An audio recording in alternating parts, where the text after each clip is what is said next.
میرے دوستو، انسان کو کل عقل بھی مل جائے تو پھر بھی اللہ کی حکمت کا وہ احاطہ نہیں کر سکتا۔ رب کریم کو زیادہ پتہ ہے کہ ہمارے لیے کون سی چیز بہتر ہے اور کون سی چیز ہمارے لیے نقصان کا باعث ہے۔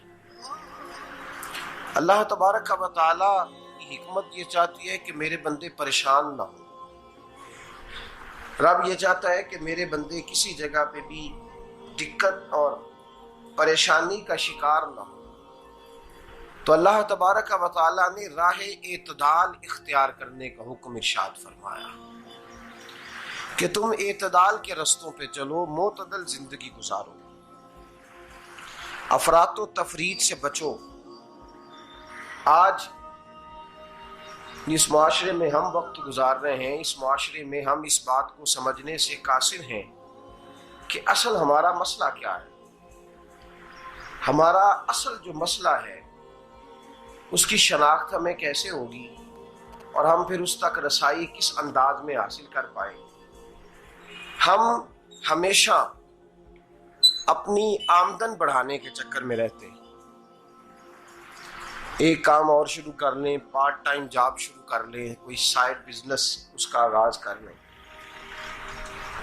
ہماری جو دوڑ لگی ہوئی ہے وہ لگی ہے کام بڑھانے میں، آمدن بڑھانے میں، حالانکہ اسلام ہمیں یہ کہتا ہے کہ تو آمدن بڑھانے کے چکر میں نہ پڑ، اصل بات یہ ہے کہ تو اپنے خرچے کنٹرول کر۔ تنگ انسان وہ نہیں ہوتا جس کی آمدن تھوڑی ہوتی ہے۔ یہ توجہ کیجیے گا میری بات، یہ قیمتی بات ہے اور گفتگو ساری کا لب لباب ہے۔ تنگ بندہ وہ نہیں ہوتا جس کی آمدن تھوڑی ہوتی ہے، اصل پریشان وہ ہوتا ہے جس کے خرچے زیادہ ہوتے ہیں۔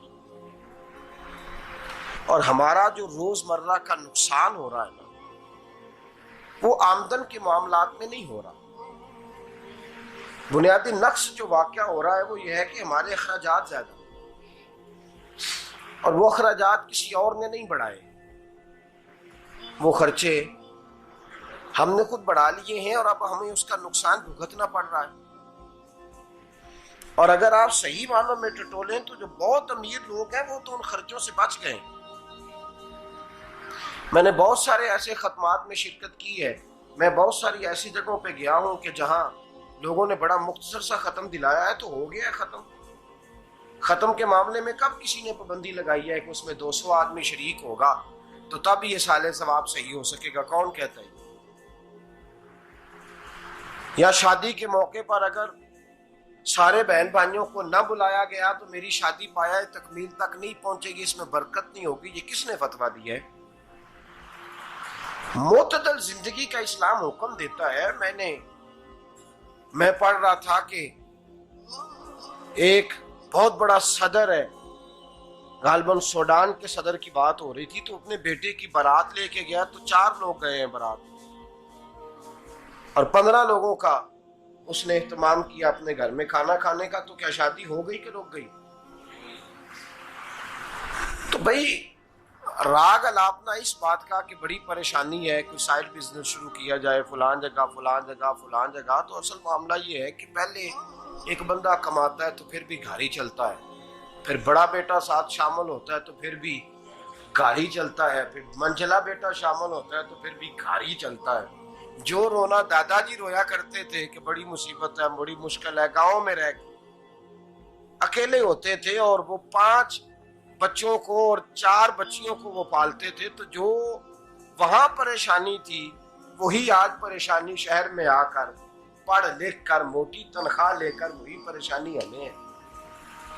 تو میں جس نتیجے پہ پہنچا ہوں اس کو پڑھ کے، قرآن مجید کی چند آیات کو دیکھ کر اور اس مفہوم کی جو حدیثیں کتب احادیث میں پائی جاتی ہیں اور ہمارے بزرگوں نے ہمیں جو مزاج اس حوالے سے دیا ہے، میں اس نتیجے پہ پہنچا ہوں کہ مسئلہ آمدن کا نہیں، مسئلہ خرچے کا ہے۔ ہمارے خرچے بنیادی طور پر زیادہ، اور اگر پھر ہم زیادہ بوجھ خواتین پہ ڈالتے ہیں کہ وہ مطالبے زیادہ کرتی ہیں، اور اگر آپ مجھ سے پوچھیں تو خواتین کی بھی اگر کسی جگہ کوئی عادت خراب ہوتی ہے تو اس میں اصل کردار اس کا ہوتا ہے جو وہ عادت خراب تو کیوں اپنے گلے سے اتار کے آپ کسی کے گلے میں بات ڈالنے کے چکر میں ہیں؟ وہ خواتین کی طبیعت نہیں ایسی ہے. اصل بات یہ ہے کہ ہم نے عادت ڈالی ہے، ہم نے یہ مزاج ان کو دیا ہے تو ان کا